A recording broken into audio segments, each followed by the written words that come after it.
Hello students, welcome to our social studies session. Students, in today's session, we'll be studying history chapter number 7 from a kingdom to an empire. The aims and objectives of this chapter are: how are empires different from the kingdom? We'll be studying about the Chandragupta Maurya, the cities in the empire and the villages in the empire also, unity in diversity, Patlipuram, and we'll be studying about famous ruler that is Ashoka. So let's see first, how is an empire different from a kingdom? So class, there are the empires, there are larger than kingdoms. And for managing these empires, emperors, they need more resources than the kings.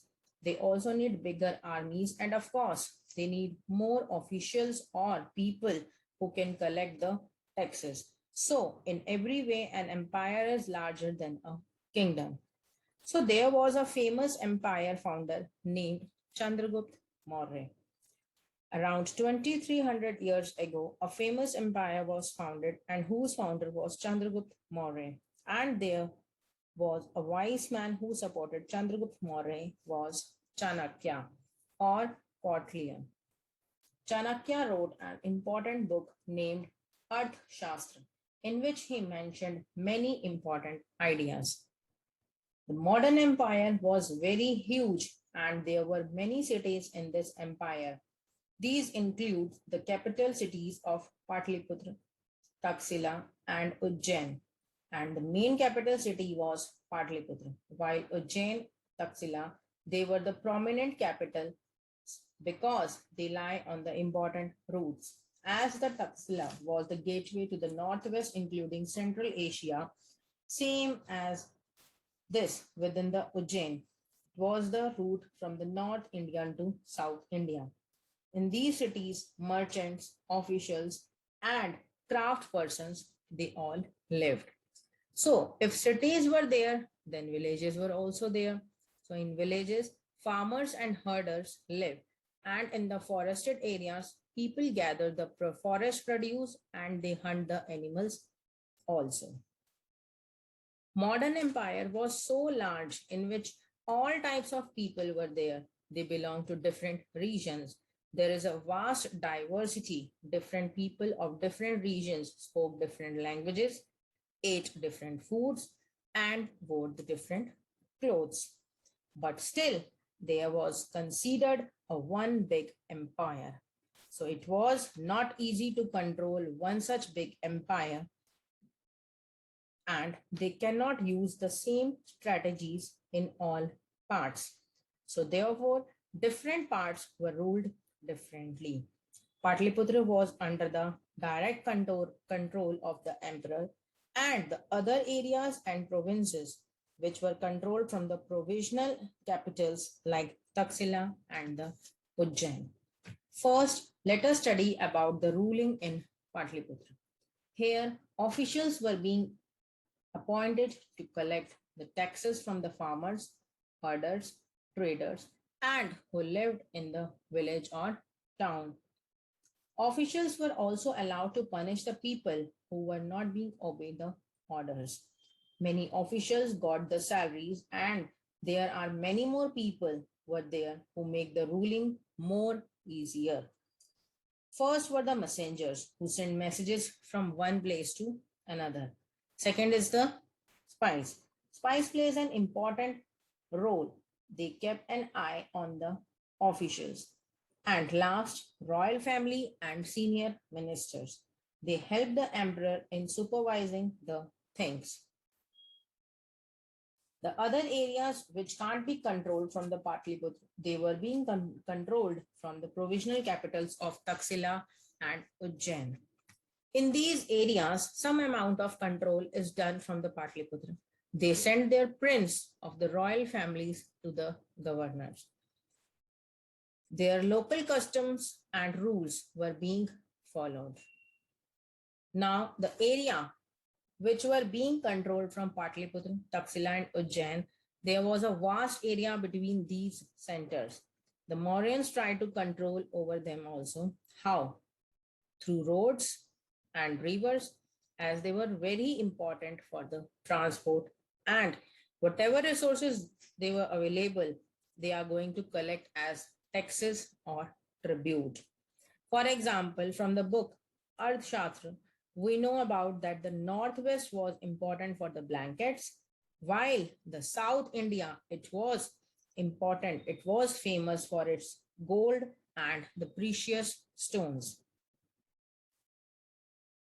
Taxes versus tribute. What is the difference between them? Class, taxes were being collected on a regular basis. You have to pay taxes, and there is a fixed amount for that. All of the things were being fixed in the taxes, like what they had to pay, when it had to be paid, and how much they are going to pay. But this was not done in the tribute, as tribute was given as and when possible, or a variety of things can be given as tribute. Nothing is fixed. Even the quantity is also not fixed, and when it had to be paid is also not fixed. Next is ruling in the forested regions. At the time of Mauryan Empire, a vast area is being covered by forests. The people who are living in these forest areas, they were not more or less independent.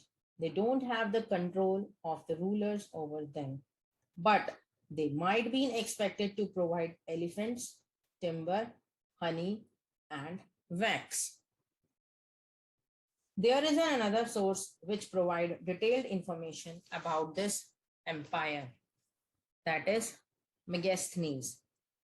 Megasthenes, he was an important person in the modern history because he was an ambassador who went to the court of the Chandragupta Maurya, and he was being sent by the Seleucus Nictor, who was the Greek ruler of West Asia. So the Megasthenes wrote down the true account of the empire of Chandragupta Maurya in detail. A part of his description is mentioned here. From his description, what conclusion we get? Let's read. First is about the emperor. The public appearance of the emperor was celebrated with grand royal processions. There is very rich empire as it was decorated with a golden palanquin, and elephants were decorated with gold and silver. And people, they enjoyed pomp and show as the flock of the trained parrots circle the head of the emperor. The emperor had to follow precautions to protect himself because he was surrounded by armed women and servants, had to taste the food before he eats, and he never sleeps in the same bedroom for 2 nights. With this, we came to know that there was a fear of traitors or enemies in the mind of emperor, that they could kill him. Now, let us study about the Patliputra. It was a very large and beautiful city with well built and fortified, and as it is surrounded by a massive wall. It has 570 towers and 64 gates. Then the city has strong well made houses, 2 and 3 story houses, built of wood and mud brick.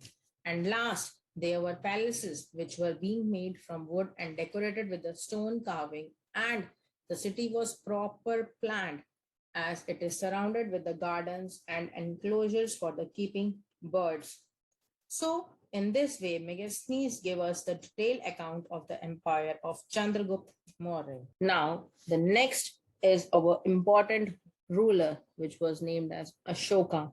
He was the grandson of Chandragupta Maurya, and he was one of the greatest ruler in our history. He was a famous emperor in the Mauryan period.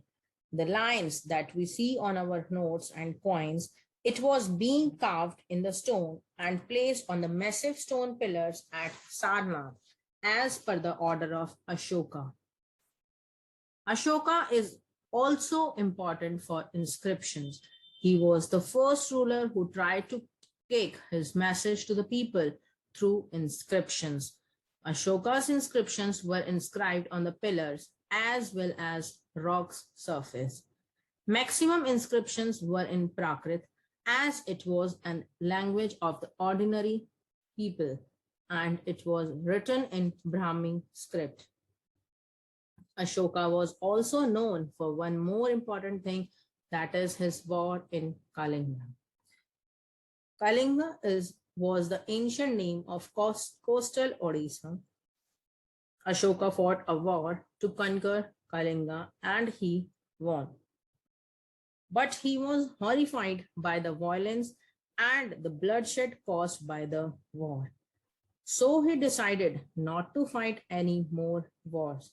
And class, in this way, Ashoka is the only king in the history of the world who gave up to conquest after winning up the wars. So there were many things which troubled the Ashoka.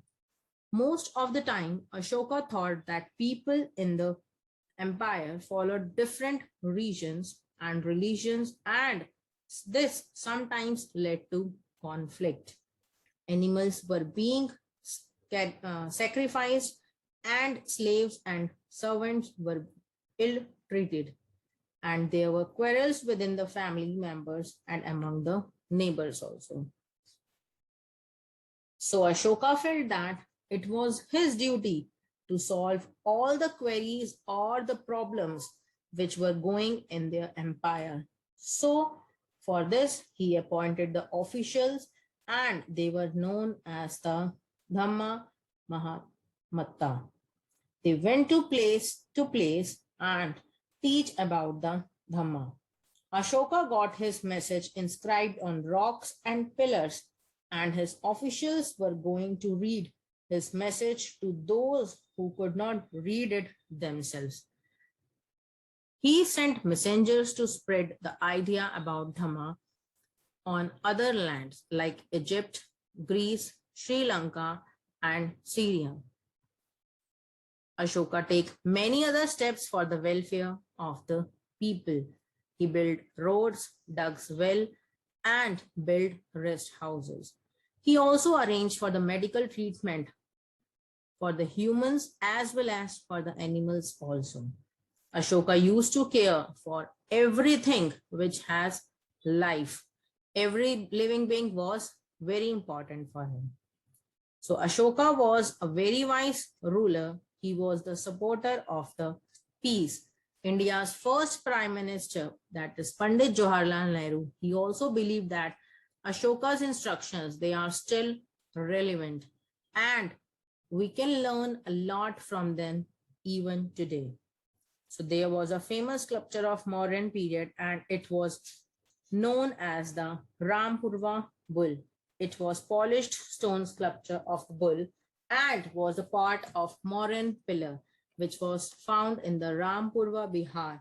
Now it has been placed in the Rashtrapati Bhavan of Bihar.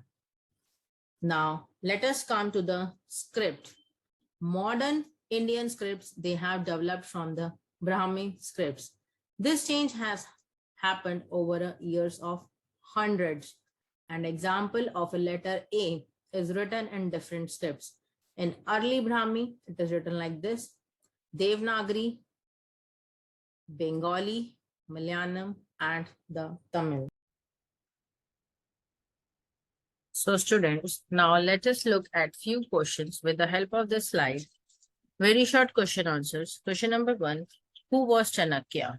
Question number 2, who lived in the modern cities? Question number 3, what was special about Ashoka as a ruler? Question number 4, what change came up upon Ashoka after the Kalinga war? Short question answers. Question number 1, write a short note to describe the modern people. How was Ashoka unique and how were the empires different from the kingdom? So students, you all are requested to solve all these questions with the help of reading of this chapter. Thank you.